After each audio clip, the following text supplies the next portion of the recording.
जो central consumer protection authority है उसको कदम उठाना पड़ा। बाकायदे उसने कुछ कोचिंग इंस्टीट्यूट पर जुर्माना लगाया। बहुत से कोचिंग इंस्टीट्यूट को नोटिस भेजा कि आप जवाब दीजिए कि आप इस तरह का विज्ञापन क्यों दे रहे हैं। तैयारी आप करते हैं, सफल आप अपने दम पर होते हैं, मेहनत आपकी होती है। हम तो केवल उसमें मदद करते हैं और मदद करने का पूरा श्रेय हम इस रूप में ले लें कि हमने आपको आईएएस बना दिया। दोस्तों, कम से कम हम लोगों का जो कॉन्शियस है इस बात को अलाउ नहीं करता। लोगों को लगता है कि ये जो ऊंची ऊंची बातें की जा रही हैं, जो उकसाने वाली बातें की जा रही हैं, जो बहुत सारे किस्से कहानियाँ सुनाई जा रहे हैं, इनसे आईएएस की तैयारी हो जाएगी। नॉट एट ऑल, इनसे आईएएस की तैयारी नहीं होनी है। हमारे पास भी बहुत से मेल्स आते हैं कि सर वो यूट्यूब पर लेक्चर्स आ रहे हैं, क्या इससे हमारी तैयारी हो जाएगी? कैसे हो जाएगी? जो आईएएस की तैयारी है दुनिया के कठिनतम परीक्षाओं में से एक है।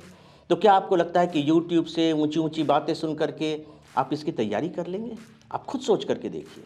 मतलब अगर कोई कोचिंग इंस्टीट्यूट इस तरह का दावा करता है कि टोटल 1000 में से 680 685 स्टूडेंट सिर्फ उसके यहाँ से सेलेक्ट हो गए, तो आईएएस की तैयारी करने वाले स्टूडेंट में इतना लॉजिकल पावर तो होना चाहिए कि वो इस पर शक करे, कम से कम उसके बारे में सोचे। तो जो पढ़ाई होगी, आपकी जो तैयारी होगी ना, वो पढ़ने से होगी, पढ़ाने वालों से होगी। ऊंची ऊंची बातें फेंकने वाले आपकी तैयारी नहीं करा सकेंगे। सवाल विज्ञापन का नहीं है, सवाल पैसों का भी नहीं है। मुझे ऐसा लगता है कि सवाल उन नौजवानों की ज़िंदगी का है जो एक सपना लेकर कहीं पढ़ने जाते हैं और पता लगता है कि उनके सपनों के साथ न्याय नहीं किया जा रहा है।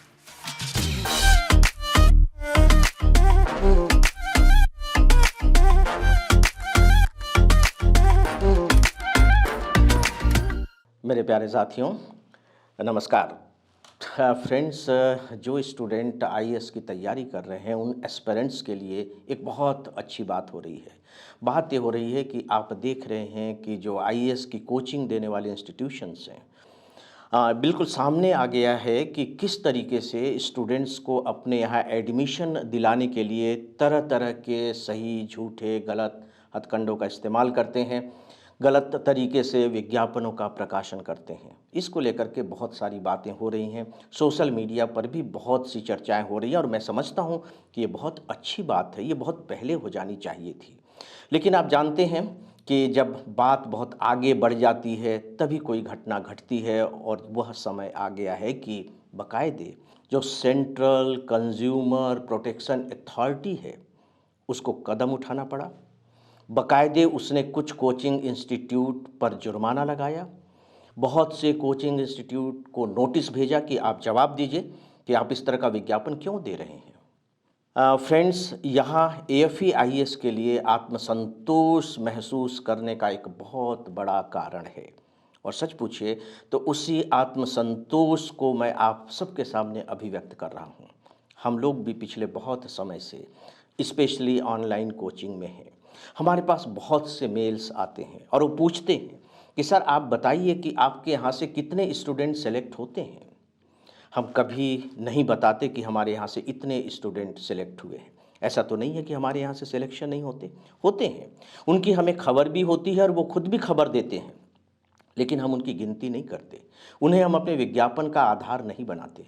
उसका कारण है, उसके पीछे हमारी अपनी थ्योरी है, हमारे अपने सिद्धांत हैं। हम ये मान करके चलते हैं कि जो भी स्टूडेंट सेलेक्ट होता है अपने दम पर सेलेक्ट होता है। पता नहीं तैयारी करने के दौरान वो कहाँ कहाँ जाता है, किस किस से सलाह लेता है, कहाँ कहाँ पढ़ता है, यानी कि उसने कहाँ कहाँ से जा कर के तैयारी की है, उसका श्रेय हम अकेले कैसे ले लें, यह हम लोगों को अनएथिकल लगता है। मैं ये मान कर चलता हूँ फ्रेंड्स पर्सनली कि आप सबने एक चित्र देखा होगा, हम लोग बाकायदे कथा भी सुनते हैं कि गोवर्धन पर्वत किसने उठाया था। तो आप कहेंगे कि भगवान कृष्ण ने उठाया था, लेकिन चित्र देखिए आप, भगवान कृष्ण ने तो गोवर्धन पर्वत उठाया था, लेकिन चित्र में आप देखेंगे कि बाकायदे ढेर सारे ग्वाल बाल भी अपनी लकुटियाएँ लगाए हुए हैं। बस कोचिंग इंस्टीट्यूट सिर्फ इतना ही काम करते हैं। तैयारी आप करते हैं, सफल आप अपने दम पर होते हैं, मेहनत आपकी होती है।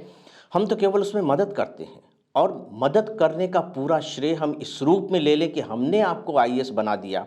दोस्तों, कम से कम हम लोगों का जो कॉन्शस है इस बात को अलाउ नहीं करता। इसलिए हमारा जो नारा है, जिसे आप कह लीजिए कि जो आदर्श वाक्य है, वो ये नहीं है कि हम आपको आईएएस बना देंगे, आप आइए, नहीं। हमारा बहुत स्पष्ट आदर्श वाक्य है, हम पढ़ाते नहीं, हम समझाते हैं। और विश्वास रखिए कि जब तक आप समझेंगे नहीं, तब तक आप आईएएस नहीं क्वालिफाई कर पाएंगे। आप माने या न माने, और यदि कुछ समय से आप तैयारी कर रहे हैं और आपको सफलता नहीं मिल पा रही है, तो आप टटोलने की कोशिश कीजिए कि आप वाकई में टॉपिक्स को समझ पा रहे हैं या नहीं समझ पा रहे हैं। एक बात आजकल और भी बहुत ज़्यादा देखने में आ रही है कि लोगों को लगता है कि ये जो ऊंची-ऊंची बातें की जा रही हैं, जो उकसाने वाली बातें की जा रही हैं, जो बहुत सारे किस्से कहानियाँ सुनाई जा रहे हैं, इनसे आईएएस की तैयारी हो जाएगी। Not at all. इनसे आईएएस की तैयारी नहीं होनी है। हमारे पास भी बहुत से मेल्स आते हैं कि सर वो यूट्यूब पर लेक्चर्स आ रहे हैं, क्या इससे हमारी तैयारी हो जाएगी? कैसे हो जाएगी? आप सोच कर देखिए, मेरे बताने की ज़रूरत नहीं है। आप इस बात को मानते हैं या नहीं कि जो आईएएस की तैयारी है, दुनिया के कठिनतम परीक्षाओं में से एक है? तो क्या आपको लगता है कि यूट्यूब से ऊँची-ऊँची बातें सुन कर के आप इसकी तैयारी कर लेंगे? आप खुद सोच कर के देखिए। मतलब अगर कोई कोचिंग इंस्टीट्यूट इस तरह का दावा करता है कि टोटल 1000 में से 680, 685 स्टूडेंट सिर्फ़ उसके यहाँ से सेलेक्ट हो गए। तो आईएएस की तैयारी करने वाले स्टूडेंट में इतना लॉजिकल पावर तो होना चाहिए, मतलब मुझे ये लगता है कि वो इस पर शक करे, कम से कम उसके बारे में सोचे तो, कि भाई 1000 सिलेक्शन हुए हैं, उसमें से 680 के आसपास का दावा सिर्फ एक ही कोचिंग इंस्टीट्यूट कर रहा है, तो बाकी क्या कर रहे हैं? बाकी क्या घास छील रहे हैं? बाकी क्या फालतू के काम कर रहे हैं? और फिर आपको सोचना चाहिए कि अगर उनका ये कहना सही भी है, तो फिर इसके पीछे कारण क्या है? क्या सच में आईएएस की परीक्षा इतनी आसान हो गई है कि एक ही इंस्टीट्यूट 65% रिजल्ट दे दे? और अगर वो ऐसा कर रहा है, तो कहीं कोई और बात तो नहीं है। लेकिन सामान्यतया हम ऐसा नहीं सोच पाते। सोचना चाहिए और सच पूछिए तो हमारी ये जो नादानी है, हमारी ये जो इग्नोरेंस है, या फिर लॉजिकल तरीके से हम किसी बात को नहीं सोच पाते, इसके कारण ऐसा होता है। सवाल विज्ञापन का नहीं है, सवाल पैसों का भी नहीं है। मुझे ऐसा लगता है कि सवाल उन नौजवानों की ज़िंदगी का है जो एक सपना लेकर कहीं पढ़ने जाते हैं और पता लगता है कि उनके सपनों के साथ न्याय नहीं किया जा रहा है। ऐसा नहीं है कि ये बात पहली बार ही सामने आई है, बीच-बीच में लोग बताते रहे हैं, लेकिन उनकी जो आवाज़ है, वो नक्कार खाने में एक तूती की आवाज़ बन कर के रह जाती है। कौन उनकी बात सुनता है? आपने 12th फेल फ़िल्म देखी होगी। आप देखिए कि उसमें इस तरह के विज्ञापन के सच को दिखाया गया है। याद करने की कोशिश कीजिए। जब वो मनोज नाम का एस्पिरेंट एडमिशन लेने जाता है, तो वहाँ एक घटना घटती है कि किस तरीके से एक ऐसे आईएएस को वो हाइलाइट कर रहे हैं, जिसने उनके यहाँ एडमिशन ही नहीं लिया। सोच करके देखिए। और बाद में जब ये आईपीएस बन जाता है, यूपीएससी याद करने की कोशिश कीजिए, यूपीएससी के भवन में यही जिसमें ये एडमिशन लेने जाता है, सच्चाई जानने के बाद जहाँ ये एडमिशन नहीं लेता है, वहाँ वो पहुँच जाती है उसका इंटरव्यू लेने के लिए। अब लोग बता रहे हैं, आप यकीन नहीं कर पा रहे हैं, और उसका कारण ये है कि क्योंकि जो अट्रैक्ट करने वाली जो भाषा है, जो तौर तरीके हैं, वो इतने आकर्षक हैं कि आप इमोशनली चार्ज हो जाते हैं। आपका जो लॉजिकल माइंड है वो ढीला पड़ जाता है। कोई कह रहा है कि वो झोपड़ी से उठा करके सीधे डीएम की गाड़ी में बैठा देगा, कोई कोई बात कह रहा है, कोई ये कहता है कि आप तो अपने बच्चे को छोड़ करके चले जाओ, भी रॉ मटेरियल छोड़ करके जा रहे हो, आप आईएएस के रूप में इसे ले जाना। तो ये पेरेंट्स को भी बहुत अच्छा लगता है, पेरेंट्स को लगता है कि उन्हें एश्योरेंस मिल रहा है, आश्वासन मिल रहा है, यही सही जगह है। देखिए, बहुत सीधी सी बात है, आप कहीं भी कोचिंग में जाएं, एडमिशन लेने से पहले अच्छे तरीके से उस पर सोच विचार करें। वहाँ जो पढ़ने वाले स्टूडेंट हैं उनसे पूछें, क्योंकि जो पढ़ाई होगी, आपकी जो तैयारी होगी ना, वो पढ़ने से होगी, पढ़ाने वालों से होगी। ऊंची ऊंची बातें फेंकने वाले आपकी तैयारी नहीं करा सकेंगे।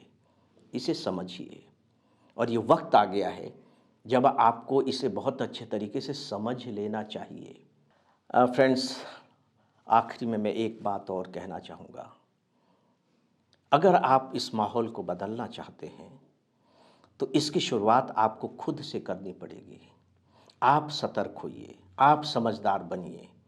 आप बहुत अच्छे तरीके से समझ लीजिए कि आईएएस की तैयारी कैसे होती है, और जब आप ये समझ लेंगे तो तैयारी कराने वालों से आप प्रश्न करेंगे कि नहीं, इस तरह से तैयारी कीजिए या हमें इस बात की ज़रूरत है।